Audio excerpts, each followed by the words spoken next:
कन्नौज पहुंचे deputy CM Keshav Prasad Maurya ने Congress Samajwadi party पर जमकर हमला बोला। उन्होंने कहा कि कांग्रेस ने बाबा साहब के साथ जो अन्याय अपमान किया है उसे उजागर करेंगे। कांग्रेस सपा दोनों एक समान। सपा ने भी मेडिकल कॉलेज से बाबा साहब का नाम हटाकर उनका अपमान किया है। मिल्कीपुर में पीडीए के अखिलेश यादव के सवाल पर कहा उनका पीडीए फर्जी है। उनके पीडीए का मतलब परिवार डेवलपमेंट एजेंसी है, जिसमें गुंडों, अपराधियों, माफियाओं को मिलता संरक्षण, इसलिए चुनाव में जनता ने नकारा है। पार्टी राष्ट्रीय स्तर पर संविधान गौरव अभियान के अंतर्गत जो कार्यक्रम कर रही है, उसमें आज कन्नौज में कार्यक्रम था। बाबा साहब भीमराव अंबेडकर जी के चरणों में शीश झुकाकर हम सब संकल्प लेते हैं कि बाबा साहब के साथ जो अन्याय, जो अपमान और जो उनकी भावनाओं की अनदेखी करके कांग्रेस ने पाप किया है, उसको उजागर करेंगे।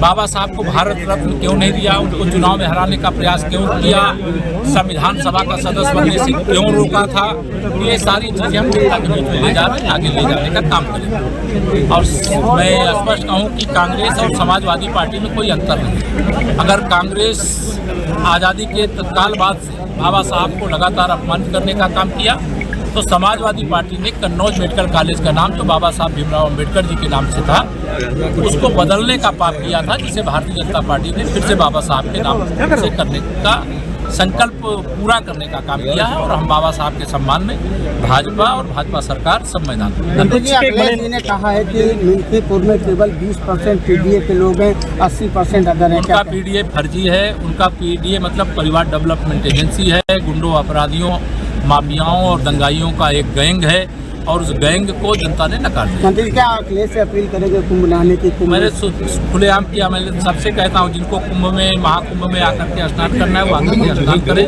लेकिन कुंभ में आने वाले श्रद्धालुओं की आस्था को चोट पहुँचाने का पाप न करें।